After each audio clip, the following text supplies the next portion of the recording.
ఆంధ్ర కార్యక్రమంలో భాగంగా చిలకలూరుపేట మున్సిపాలిటీ పరిధిలో ఉన్నటువంటి ఈ బాలుర వసతి గృహానికి రావడం,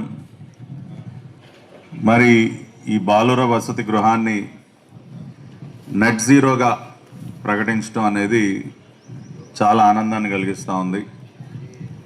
మనందరికీ తెలుసు, జనవరి 2025 నుండి రాష్ట్రంలో స్వర్ణాంధ్ర స్వచ్ఛాంధ్ర ఉద్యమానికి శ్రీకారం చుట్టి గౌరవ ముఖ్యం వహిస్తూ ప్రజలలో పెద్ద ఎత్తున చైతన్యం తీసుకొచ్చేటటువంటి ప్రయత్నం జరుగుతూ ఉంది.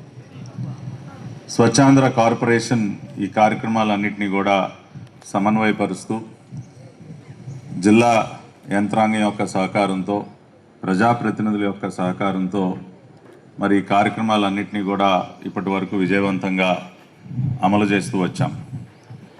ప్రతి నెల కూడా ఒక థీమ్ని ఎంచుకొని దాని ప్రకారం కార్యక్రమాలు రూపొందించుకొని ముందుకు వెళుతూ ఉన్నాం.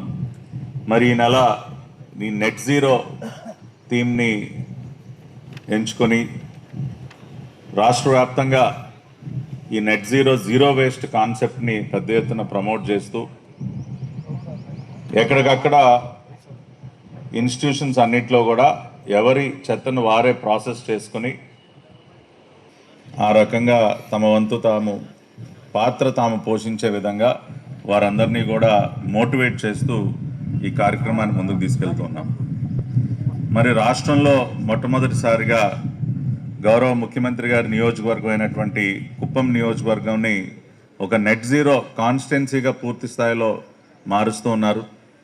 ఈ రోజున ఇక్కడ ఈ హాస్టల్ క్యాంపస్లో కూడా వెట్ వేస్ట్ ప్రాసెసింగ్కి కాంపోస్ట్ ఫెసిలిటీ కానీ, డ్రై వేస్ట్కి స్వచ్ఛరథంని అటాచ్ చేయటం కానివ్వండి, అదేవిధంగా రెయిన్ వాటర్ హార్వెస్టింగ్ కానివ్వండి, సోలార్ పవర్ జనరేషన్ కానివ్వండి, ఇవన్నీ కూడా ఇక్కడ ఏర్పాటు చేసి దీనిని నెట్ జీరోగా మనం ప్రకటించుకుని ఇంకా కూడా ఈ కాన్స్టిట్యున్సీ పరిధిలో, ఈ జిల్లా పరిధిలో మరిన్ని భవన సముదాయాల్ని ఈ రకంగా మార్చేటటువంటి కార్యక్రమానికి ఈ రోజున నాంది పలుకుతున్నాం.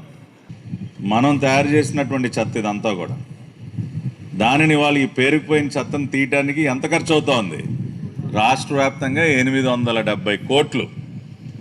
సో దాన్ని బట్టి ఆలోచించండి ఎంత అంటే, మనం బాధ్యతగా కనుక వ్యవహరిస్తే మన ఇంట్లోనే తడి చెత్త పొడి చెత్త కింద దాన్ని వేరు చేసుకుని సక్రమంగా మనం దాన్ని ప్రాసెస్ చేస్తే 870 కోట్ల రూపాయలు మనం ఆదా చేసేటటువంటి అవకాశం ఉంది.